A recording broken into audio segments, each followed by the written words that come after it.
Hello there, Virgos. Welcome to your tarot reading. So, without further ado, I feel that the energy for this reading is really about, changes coming in at the very last minute. Okay, so I do sense some really major changes coming into the picture for you, and I feel like the message I'm getting is sooner than expected, but then at the same time it's like very last minute, very unexpected. So that's what I'm getting, and it's kind of a contradiction. So let me just explain. I'm feeling almost like there's something that you have been thinking about, trying to manifest for a very long time. And I feel like for many of you, might be 2 years, the past 2 years, you're just like, I'm waiting around for it. And you're not one to, sit around idle and wait for the tides of change to come swooping in. You guys are very, productive. And you guys are quite like busybody. You like to stay productive. You like to be efficient with your time. So it's not like you're sitting there mulling around waiting for things to come in. So on the one hand, it's always, on the forefront of your mind that you want to implement something. You want to change something. You want to do a drastic move or something very, very, I want to say like, it's like a change that is quite drastic for a Virgo. It's quite a drastic change, okay? Because you guys are still a creature of habits.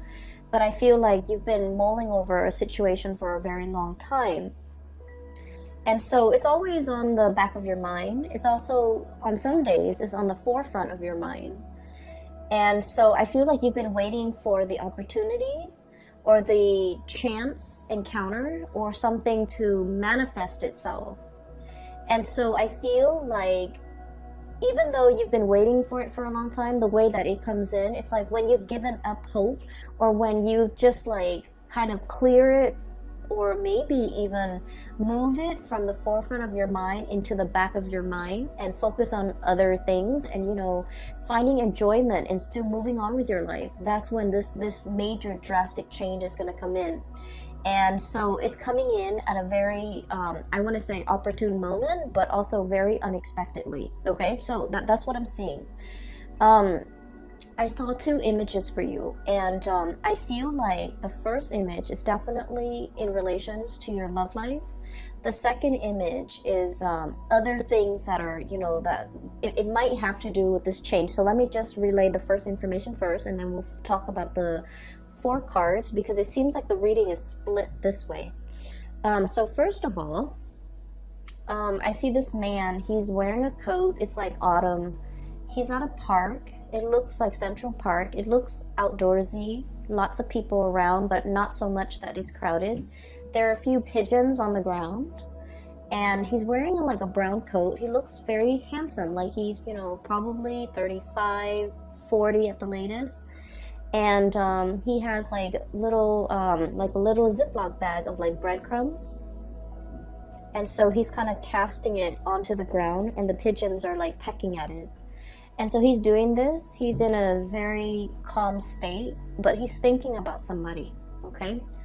It looks to me like, he's on his lunch break, taking a walk, feeding the pigeons, or maybe he finished his sandwich and there are breadcrumbs in that bag, so he's feeding the pigeons. But either way, he looks like he's in an office type of a work environment, because he's dressed like, loafers and slacks and a shirt without a tie and a brown coat, like a brown trench coat. And so he's thinking about somebody else. He's thinking about somebody. And so the scene kind of splits in half, and there's another image. While he's feeding, there's another image of a woman. She's really pretty. She has blonde hair, and she has a mole, a very distinct mole on the bottom, I want to say right. Yeah, it would be the bottom right side of her chin. Like it's a small speckled mole, but it's very distinct for some reason. She has like red pinkish lipstick on. She's in the kitchen. She's wearing an apron. She has blonde hair. She's very young, like probably around the same age. She's cooking a pot of soup. So a really big pot of soup. And she's tasting it from a ladle, and she's adding a little bit more seasoning, salt, pepper, whatever it is.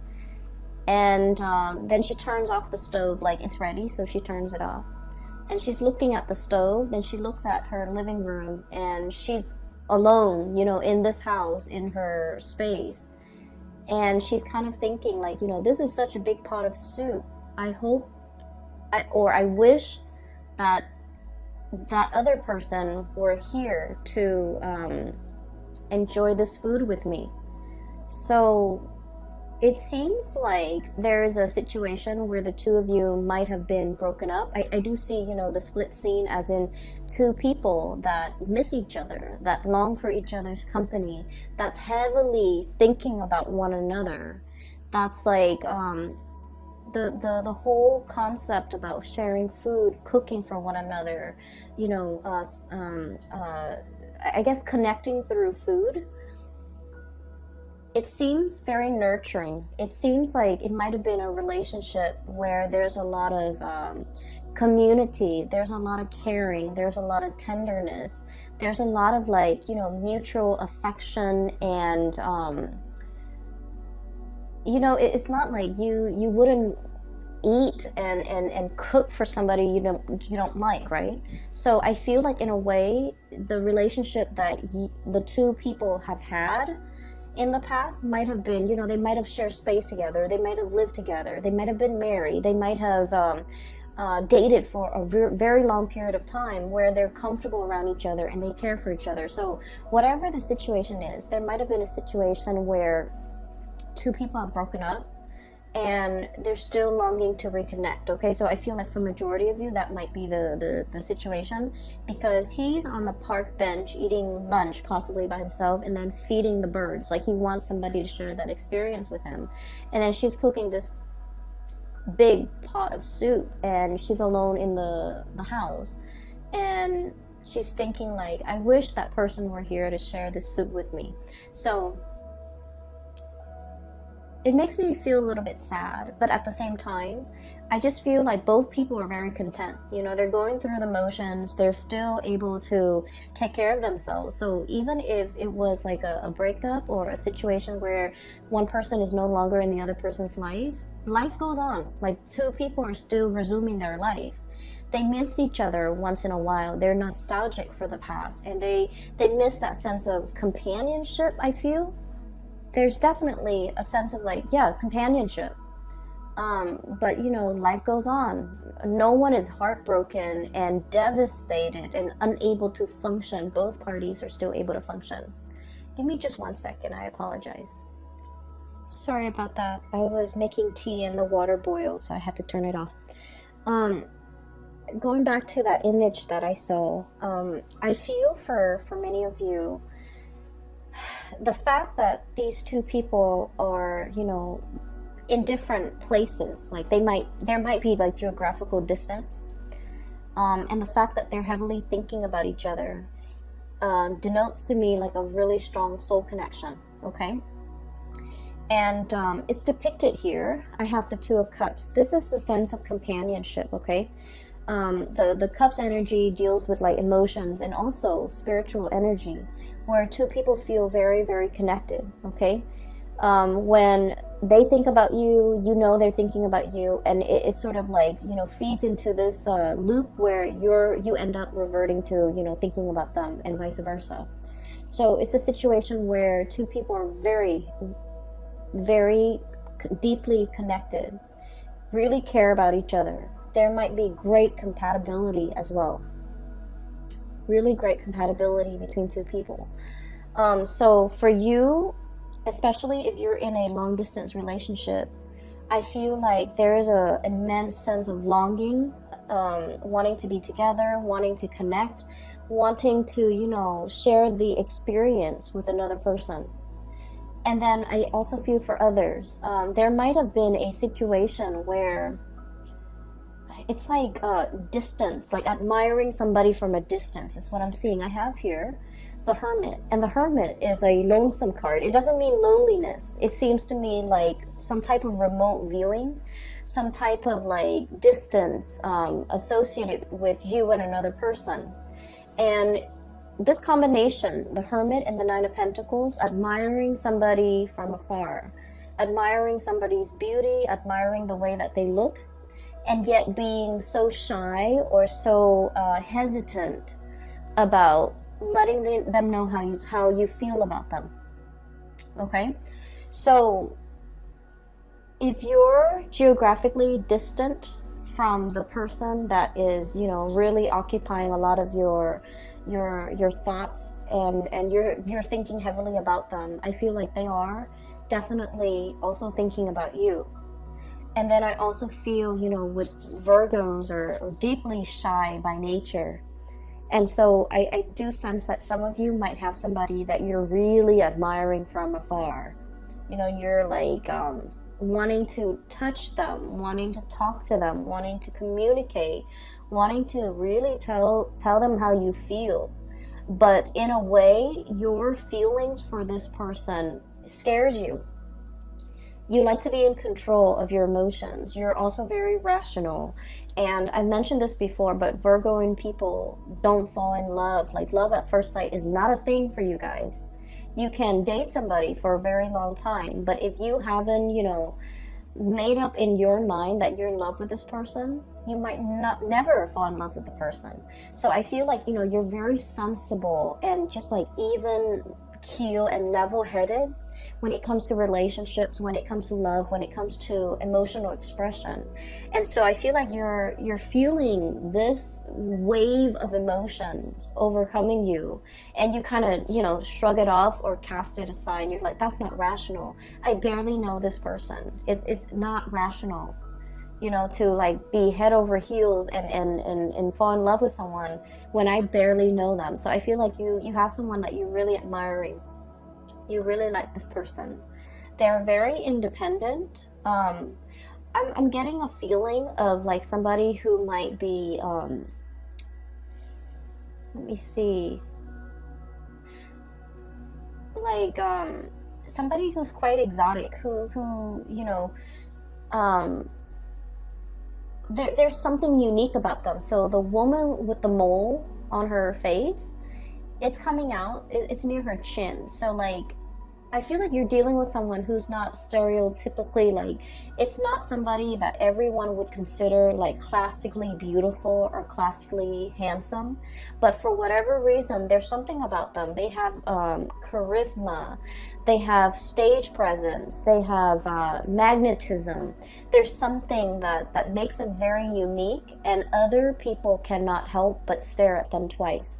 You know how there's some people, they're not classically handsome or beautiful by any stretch of the imagination, but there's something about them that's very alluring, and I feel like it has a lot to do with their confidence, the way they carry themselves, the way they carry themselves. Okay, this is a Nine of Pentacles, very independent, self-sufficient, bold. It's somebody who is like, on the one hand, they can be very earthy, very easygoing, not high maintenance. You won't catch them, you know, dressed to the T and like with full makeup on, or, you know, cologne and hairspray and grease in their hair or whatever. Like, they're not made up. They're just understatedly like just confident and put together without trying so hard. It's somebody that does everything with such grace and such ease, and I feel like because of that, a lot of people are very drawn to them. And then I also, going back to what I mentioned before, a lot of Virgo people, you guys are really deeply very shy. You do get stage fright. You don't like to be on center stage. You don't like to have a lot of attention on you. You feel a little bit out of place. And for some of you, okay, please don't get offended. You might feel a little bit, you know, socially awkward in probably a social setting, or in a setting where you don't know a lot of people. You might feel very socially awkward when you have to give a speech, give a talk, when you're speaking and everyone is staring at you. Like, you don't like that attention. And so you admire this person for the bold and the, I guess, like the confident way in which they move through life. the ease in which they do everything, and the ease in which things just magically work out for this person. So I feel like you really deeply admire this person. And you might be admiring them from afar. And I feel like for some of you, they are also feeling that way about you.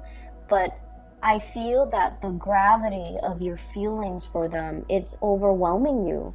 You know, like you're kind of dumbfounded about, like, I don't believe in love at first sight. You know, why do I feel so strongly about this person when I barely know them? There's a little bit of intrigue and mystery here. And it's like you might not know a lot about them. They might not know a lot about you. You might see each other casually in passing, and you might feel like, wow, that would be a really good person for me to date or for me to have as a girlfriend or a boyfriend. And I do sense like they have no idea how you feel. And so, you know, trying to make conversation, making small talk. Virgos don't really like that, but like making small talk and trying to get into their inner circle and trying to, I'm hearing infiltrate, you know, trying to like get one leg in the door, okay? I feel like that might be a really good first step, because they might not have an idea as to how strongly you feel about them, and you're kind of scared of the impact that they're having on you, all right? So let me just, that's for like singles. I feel like there's someone who's really capturing your imagination, and I'm just feeling like you're tongue-tied and nervous, and you get flustered, and you might flush and turn red when they're around or when you think about them, because I feel like your desire for them and your feelings for them can be a little bit overwhelming. Okay, so that's for singles. I'm feeling as if, for those who are in a relationship, okay, if you're together with somebody, you and your partner have like you're kind of like at a major crossroads, not because of the relationship, but you're planning to make some major moves, okay? Make some major moves. And I feel like for some of you, we have here the Two of Pentacles. And the Two of Pentacles is about juggling jobs, juggling responsibilities, trying to figure out, you know, do I stay here where it's stable, or do I go somewhere else? And I feel like this decision, you're trying to think of it. It's like it doesn't exist in a vacuum. You're not making this decision alone. There's inputs from your partner. There's considerations from your partner that's like coming into the picture. And so like you're trying to make all the pieces fit, okay? And that's going to become a little bit more apparent when I talk about the next image that I see. Make all the picture like the pieces fit together so that you can, you know, implement some type of a plan. So there's a lot of mulling over. There's a lot of communication. And then I also feel as well, there's a sense of like temptation, okay? You might be in one relationship and you're captivated by another person, okay? I'm seeing a lot of like earth and water. So like another earth sign, Virgo, Taurus, Capricorn, and water sign, Pisces, Cancer, Scorpio. So you might be in a relationship with one of those signs, and then you're like fascinated or interested in another person, okay? And so you're trying to, you know, figure out what course of action to take, what you should do. Do I stay in this relationship or do I jump into another relationship? So I feel like there's a lot of relationship energy, really occupying a lot of your mind space, okay? And you know, you're very good at compartmentalizing. You know, when you're at work, you put on your work hat, and then everything else that's not work related kind of falls away. And then when the work day is over, you take off that hat and then you go home, and that's when you think about all the other areas of your life. So you're very able to compartmentalize. But I do feel there's relationships, thoughts of relationship, decisions about relationships and things like that might be occupying the majority of your time for this month. So that's what I'm seeing here. The second image that I saw is I see this jigsaw puzzle. It's a scene of like a tsunami, like an ocean, you know, waves coming in. Not like a giant tidal wave, but it looks almost like those Japanese, you know, pictures of like tsunamis, like ocean waves. Okay, it's a jigsaw puzzle. It's incomplete. The edges are already filled in, but the pieces are missing from the inside. And so I see somebody's hand putting the pieces together. And the person finds this piece, and the color scheme is very, very similar to something that's part of the wave over here. The color scheme is really similar. So you know how when you do jigsaw puzzles, the strategy is do the edges and then, you know, group all the pieces together that have similar color schemes and then go from there, right? So that's the way I feel like a systematic Virgo's mind would work. Like pieces should fit together. And so the hand holds up, and I think it's a guy's hand, it's a man's hand, and he finds this piece and he's like, oh, it's going here. And then he tries to fit it in, rotates it, it doesn't fit. And he's all like, but it has to, the colors are so similar. And so he puts it down and he was like, maybe there's something wrong with the laser that were used to cut the pieces. So he starts, you know, turns his hand into a fist and starts like pounding on it to make sure it fits. But sure enough, it doesn't fit. And so he puts it aside, and you see it in fast motion where he finds pieces and everything's filled in, and at the very end there's one piece missing. And then he goes, oh, that piece that I put aside, now it goes here. And then the scene just kind of cuts out. So what I'm seeing here, like I mentioned before, you know, there's a time and a place for everything. And everything works when it's supposed to, and everything falls into place when it's supposed to. If we, you know, try to change that logic and try to fit something where it doesn't belong, and we try to stomp it and pound it in, it's still going to resist. Okay, so I definitely feel like there was something that you thought was really right, like in your hearts of hearts, in your mind, no matter how much you mull it over, you're just like, it's perfect, it has to work, it has to work. And for some reason, it didn't work. For whatever reason that you couldn't even understand. I guess that reason was never shown to you, and even to now, you know, whenever that situation happened in your life, even now, you're still perplexed about it. And you're just like, well, it didn't work in the past, you know, and I don't know why it didn't work. What will happen now to make things work? So I feel almost like this, you know, it's like a infinity loop, you know, this things coming back full circle, where you're reminded of a time where you tried something and you were so 100% sure that, well, the colors are similar, the edges are similar, why didn't it fit? And now a similar situation is coming around, and you're just like, what if it doesn't fit this time? What if it flops on me? Right? And so I feel like there's something coming around full circle, okay? And whatever didn't work out before, it's going to work out now, because in the past, you forced it. You pounded it in. And I feel almost like you were so focused heavily on the details, on the,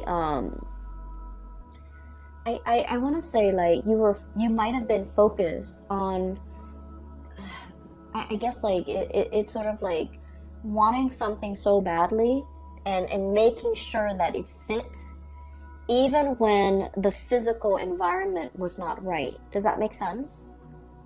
And I mean, it got to the point where the man with the jigsaw puzzle, he was like using his fist to kind of like hammer it in, but it didn't fit.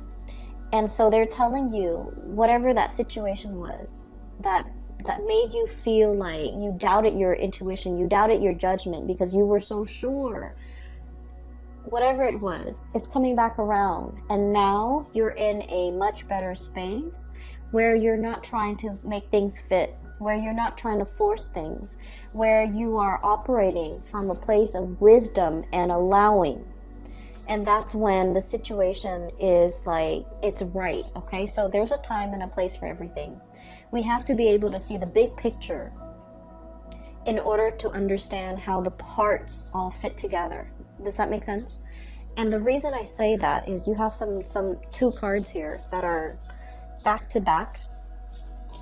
5 of Swords. And then the 6 of Swords. I'm sorry. 5 of Wands. Excuse me. And then the 6 of Wands. Okay? So, I'm sorry. This is the 5 of Swords. So, the 5 of Swords is a situation where we're kind of like arguing, bickering. And the sword energy denotes communication, thought processes, mental processes that might have been faulty, where no one is really getting a word in. Everyone is bickering. Everyone is trying to, be right, trying to prove that they're right. And with the 5 energies, 5 indicates some major turning point, some major change, okay? And then we have here the 6 of Wands, which is a victory. There's a situation here in the past, it was punctuated with a lot of conflict, with a lot of faulty reasoning, with a lot of just like, I believe this, even though I haven't really done the research, I still believe this. You might have been dealing with people like this in your environment where the energy that they kick up around them was like a repellent for good things to come, okay? There might have been an environment that you were in where, let's say this, okay? If you're like ever walking or running on a dirt path, right? If you're running or walking on a dirt path, with every footstep or with every step, it kicks up a little bit of dust, right? And so just imagine energetically when you're in this type of environment where people are constantly bickering, constantly shuffling around, moving around, trying to prove themselves right, trying to one up the other person. Like, if it's like laden with a lot of chaos and a lot of activity and a lot of competition, it creates a major dust cloud, like a major sphere or a major environment where there's a lot of, negativity, negative energies. And so it repels, you wouldn't want to walk over where that dirt cloud has been stirred up, right? And so this environment was a repellent for good things to come in the picture. And so whatever it was that you were trying to do, I feel like it flopped down. It didn't have a lot of support. It just couldn't see the light of day. It couldn't rise above the dust cloud, okay? So I'm a little bit inclined to say that the people you might have had around you might not have been good for your growth. The work environment and the colleagues or the energies just surrounding the work environment was not conducive for good things to attract good things or to even, be in alignment with you. And so I see you turning your back to the situation, okay? No more bickering, no more pettiness, no more conflict. I'm turning my back. And as soon as you decide to turn your back, we have a lot of victory, a lot of success coming through. And I'm almost seeing like one after another, like a series of successes, one after another, because you decided to turn your back. You decided to kind of retreat from the ground, okay? Climbing up into the tree, elevating yourself, seeing above the dust cloud, and being able to operate and function from above that cloud of negativity, and to be able to, warm yourself in the sun and to be able to attract a lot of success, okay? So what I'm seeing here is there has been a major change. Whatever didn't work out in the past, I do feel a lot of, success, victory is coming in as a result of you, needing to change this environment in your life, okay? There's some major news associated with it as well. We have here the Page of Swords, and the page energies are snippets and messages coming through, And I do feel like resolution, okay, like being wanting to make a decision but not having all the information, waiting on communication from another source so that you can decide which option to go with. Okay, so I do feel for many of you there's some major swift communication coming through this month in order to splice through that dust cloud and to be able to let things settle, and for you to decide on major changes in your life. Okay, and what I'm seeing as well for many of you, this is like leaving troublesome friendships, colleagues, petty people, I would say. Argumentative, petty people, people who are just like, you know, what's funny is I don't see gossip and slander and things like that. I don't see that in here. I just feel with this Five of Swords, it's like people who constantly want to be right, who have their daily agenda is just wanting to prove themselves right, wanting to show other people how smart they are, and things like that. Okay, so I feel like, you know, you're turning your back away from this. And you might at this point in your life, no longer feeding into this, no longer interested, like you're just disinterested in what's over here because you're seeing the bigger picture. You're looking at things from a higher vantage point, and you're leaving these mortals to squabbles amongst themselves because you're just disinterested. You're disengaging, and you're distancing yourself. And with the Hermit, it basically spells out to me like a sense of enlightenment, okay? Not being bogged down with the material things that at the end of the day don't really matter, but operating from a higher vantage point, okay? And what I'm also getting, the last three cards in this deck, we have the Tower, sweeping waves of change, okay? So that jigsaw puzzle where I saw the tsunami, the theme is very similar to this card here, okay? What I'm feeling here is, I pulled out this card earlier to clarify what the Tower represents. And this card to me is about manifestation, is about, it's almost like, you know, thinking whether or not we have the capabilities and the skills and the know-how and the ability to do something. I feel like whatever that situation was in the past that you failed at, or you felt like, I was so sure, why didn't it work out? It made you doubt yourself. I feel like it humbled you, but in a way, you know, it made you feel like you doubted yourself. It made you feel like you couldn't manifest. It made you doubt your capabilities. And so what's coming through in the process here is you have a lot of skills and a lot of talent. And I feel like this environment here did not give you an opportunity to shine. It did not honor your growth potential.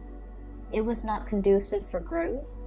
It was not conducive for you to utilize your full talent, to display all your skills, all your assets, it just like, it stifles your growth almost, okay? And so there is a huge sweeping change coming into the picture. So this is a mermaid here, Five of Cups, okay? Wondering about something that, like a missed opportunity, okay? Longing for something that's no longer in the picture.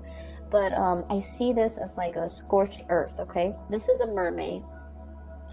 And the classical like depiction of a mermaid is it has a body of a fish and a head of a woman, right? This is the opposite. This is a situation where this animal has to adapt to its environment, you know? It's not happy. It still like has a head of a fish. It wants to be in the sea. And yet the body had no choice but to adapt, to grow legs so that it could walk on land, because this environment is very parched. There's no emotional fulfillment. There's no spiritual fulfillment. It's just very parched. And so it's waiting for the rains to come and wash it away and to carry it to sea. And that's what I feel is coming here with the Tower. Sweeping changes, this big tsunami coming in and carrying you back into the sea where you can, you know, resume your form as a mermaid. okay, like the traditional standard mermaid form, face of a woman, body of a fish. And she is now in an environment where there's water, where there's life, where there's emotional fulfillment. And so there's something major here that will be coming through in the month of December. And I do feel like it's going to bring you to an environment where you belong, because wherever you are right here is not meant for you. It's there's no growth potential. There's a lot of dryness, and I'm seeing like, you know, just like it's an environment that's very dry. So for many of you, you might be changing jobs. You might be moving from a really dry, arid environment like the desert to a place that's in the tropics, that's by the sea, that's a lot more, I want to say, like, it's just a lot more conducive for growth, okay? And we're not just talking about like a place that's green and lush and things like that. We're talking about emotional, spiritual growth. We're talking as well career growth. We're talking as well, you know, being in a new environment where you're able to develop to your full potential, where people appreciate all that you have to offer and they don't take you for granted, pretty much, okay? So that's what I'm seeing here. Once again, it's like the change is long coming, but it's gonna swoop in very, very quick. And that's a contradiction, but for whatever reason, I just feel like you've been waiting for it for quite some time, but it's going to come in very unexpectedly. You're kind of bookended by two major arcana cards here. We have the Hermit, taking time to yourself, being deep in contemplation, and really figuring out, you know, what's the next step in your life. And then once you have that figured out, once you've reached that space of wisdom, that's when the Tower will bring about these changes that you've been wanting for a very long time, all right? So I'm going to leave it at that. I do wish you all the best for the month of December. Once again, I apologize for the delay with this reading. I hope it finds you well still, and I hope it is relevant and applicable and might be helpful for you this month, okay? I will be back next month. I will talk to you later, Virgos. Take care of yourself.